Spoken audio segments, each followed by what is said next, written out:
Senhor que confio e nada temo. Salmo 55. Um bom dia. Em nome do Pai, do Filho e do Espírito Santo. Amém. Recorramos sempre à poderosa intercessão de Maria Santíssima, nossa Mãe, e de São José, o Justo.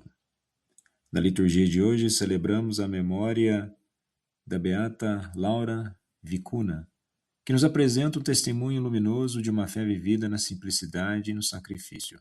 Ainda jovem, Laura ofereceu sua própria vida pela conversão de sua mãe, revelando uma maturidade espiritual extraordinária, marcada pelo amor a Deus e pela confiança total em sua misericórdia. E nesse sentido, a liturgia de hoje, em sua memória, nos convida a redescobrir o valor da entrega silenciosa, da pureza de coração e da intercessão oferecida como ato de caridade.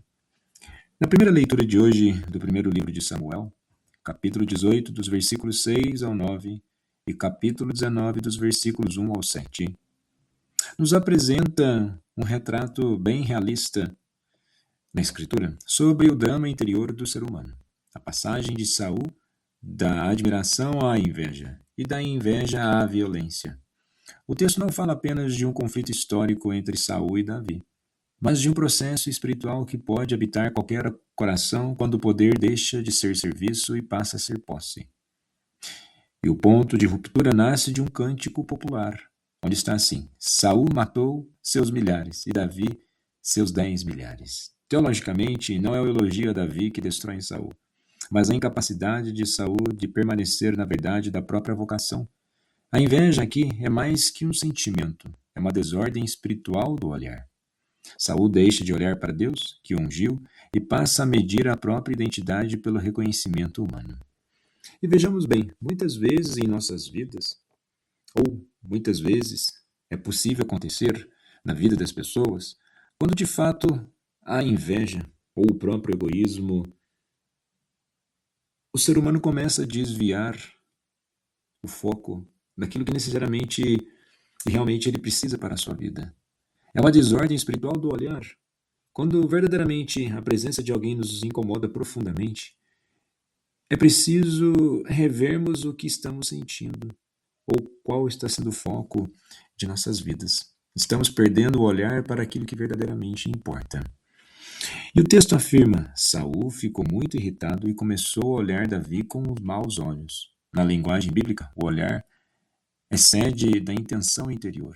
Quando o olhar se corrompe, o outro deixa de ser irmão e passa a ser ameaça. Assim, Saul não perde o trono primeiro, perde o coração.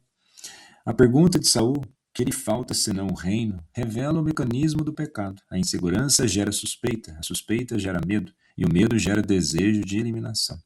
E do ponto de vista teológico, Saul age como quem esqueceu que o reino pertence a Deus.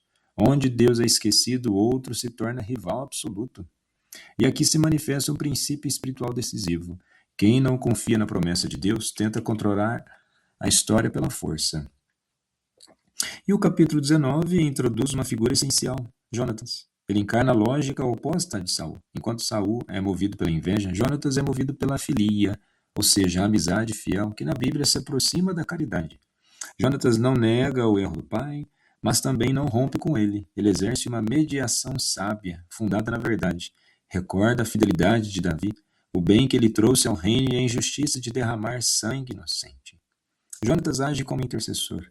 Assim como em nossas vidas, onde uma situação muito difícil que vai exigir de nós paciência, resolução e sabedoria, nós temos que buscar e de muitas vezes servir como mediador e intercessor.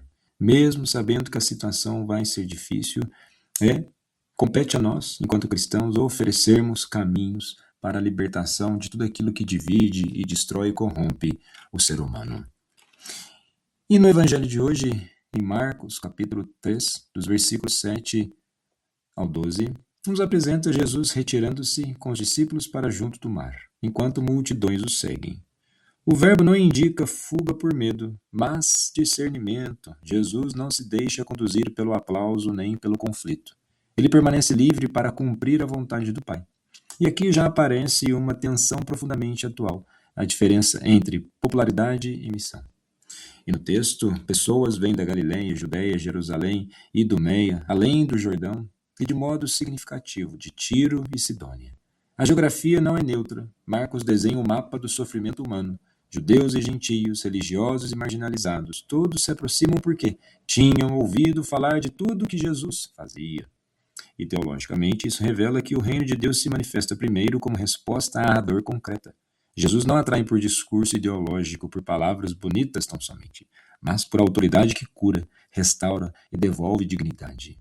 Na vida de hoje, isso se traduz no fato de que as pessoas continuem se aproximando da fé quando encontram nela sentido, cuidado e verdade, não quando encontram apenas normas ou disputas ou fantasias estéticas acerca da religião ou da fé. E é interessante que nesse texto, rompeiras, as fronteiras são rompidas e Jesus traz exatamente essa nova dinâmica do reino. Tiro e Sidônia eram cidades fenícias, pagãs, historicamente associadas à idolatria e no imaginário judaico, à distância da aliança. No Antigo Testamento, elas simbolizam o fora, o estrangeiro, o não pertencente, conforme nós podemos perceber em Ezequiel, nos capítulos 26 e 28, no primeiro livro de Reis, no capítulo 16. E ao mencionar Tiro e Sidônia, Marcos afirma algo decisivo. A atração de Jesus ultrapassa fronteiras étnicas, religiosas e culturais. Cristo não é propriedade de um grupo, ele não pertence a um território ideológico ou identitário. A presença de pessoas dessas regiões antecipa a universalidade do Evangelho. Hoje, Tiro e Sidônia representam todos os espaços considerados distantes de Deus, ambientes secularizados, feridos, desconfiados da igreja, ou marcados por outras visões de mundo. O Evangelho nos lembra que a graça precede o pertencimento institucional. E Jesus pede aqui que um barco esteja à disposição, para não ser esmagado pela multidão. Este detalhe é profundamente pastoral. Ele reconhece a necessidade das pessoas, mas também reconhece os limites da relação superficial. E aqui há uma advertência para hoje. Nem toda busca é discipulado. A fé pode se reduzir a consumo espiritual, à procura de milagres sem conversão. Jesus acolhe, mas não se deixa absorver por uma lógica utilitarista da religião, ou seja, que fica utilizando a religião unicamente para um consumo de sensibilidades, de emoções. Fé é muito mais que emoção. Fé em Jesus, ela traz uma dimensão muito mais profunda do que o milagre. Ela instaura em nós a capacidade da verdadeira essência com relacionamento com Deus. E que, com isso, nós possamos, a cada vez mais, entender a dinâmica do reino. E quando entendemos a dinâmica do reino, a nossa vida se torna dinâmica na fé. Beata, Laura, Vicuna, rogai por nós, Jesus, manso e humilde de coração, fazei o nosso coração semelhante ao vosso.